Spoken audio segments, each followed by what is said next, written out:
Neyveli NLC India நிறுவனத்தில் உள்ள இரண்டாவது அனல்மின் நிலையத்தில் நிகழ்ந்த விபத்தில் கத்தாழை கிராமத்தைச் சேர்ந்த நபர் உயிரிழந்த சம்பவம் அதிர்ச்சியை ஏற்படுத்தியுள்ளது.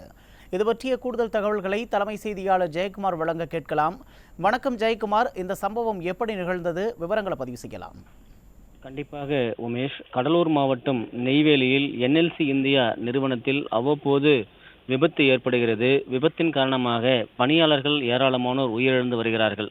இன்று கத்தாழை கிராமத்தைச் சேர்ந்த ராமச்சந்திரன் என்பவர் ஒப்பந்ததாரர் யோகேஷ் என்கிற அவர் மூலமாக பணிக்கு அமர்த்தப்பட்டு இரண்டாவது அணுமின் நிலையத்தில் பாய்லர் பகுதியில் பணியாற்றி வருகிறார். திடீரென பாய்லர் பகுதியில் இருந்து சுமார் 45 அடி உயரத்தில் இருந்து கீழே விழுந்திருக்கிறார்.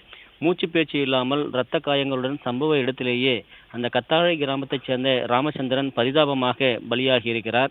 குறிப்பாக சக என்எல்சி தொழிலாளர்கள் உடனடியாக அவரை பார்த்து பதறி அடித்துக் கொண்டு என்எல்சி மருத்துவமனைக்கு கொண்டு சென்றிருக்கிறார்கள். அவர் ஏற்கனவே உயிரிழந்து விட்டதாக மருத்துவர்கள் தெரிவித்திருக்கிறார்கள்.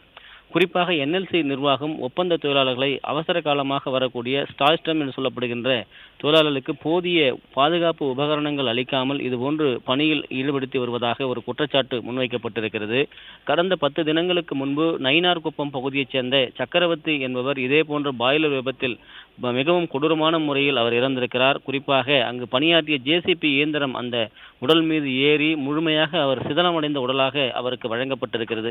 இதுபோன்று பணியாளர்களுடைய பாதுகாப்பை உறுதி செய்ய வேண்டும். என்எல்சி நிர்வாகத்தில் தொடர்ச்சியாக இதுபோன்ற உயிரிழப்புகளை தடுப்பதற்கான நடவடிக்கைகளை என்எல்சி நிர்வாகம் குறிப்பாக ஒப்பந்ததாரர்களுக்கு அறிவுறுத்தி பாதுகாப்பு உபகரணங்கள் மூலமாக அவர்களை பணியில் அமர்த்தி அதற்கு கண்காணிப்பதற்காக பணியாளர்களை தீவிரப்படுத்த வேண்டும் என்று கோரிக்கை வைத்திருக்கிறார்கள். தொடர்ந்து உயிரிழந்து வரக்கூடிய அந்த என்எல்சி பணியாளர்களுக்கு தேவையான நிவாரணத் தொகையை முழுமையாக வழங்க வேண்டும். அதே நேரத்தில் உயிரிழந்த அந்த குடும்பங்களைச் சேர்ந்தவர்களுக்கு ஒருவருக்கு என்எல்சி நிர்வாகத்தில் அரசு அந்த வேலையை வழங்க வேண்டும் என்கிற கோரிக்கை வைத்திருக்கிறார்கள். தொடர்ந்து இதுபோன்ற உயிரிழப்பின் காரணமாக தொழிலாளர்கள் மத்தியிலும் அந்த தொழிலாளர் உயிரிழந்த குடும்பத்தைச் சேர்ந்த தொழிலாளர்களுடைய உறவினர்களும் அவருடைய குடும்பத்தைச் சார்ந்தவர்களும் மிகுந்த துயரமடைந்திருப்பது குறிப்பிடத்தக்கது. உமேஷ்.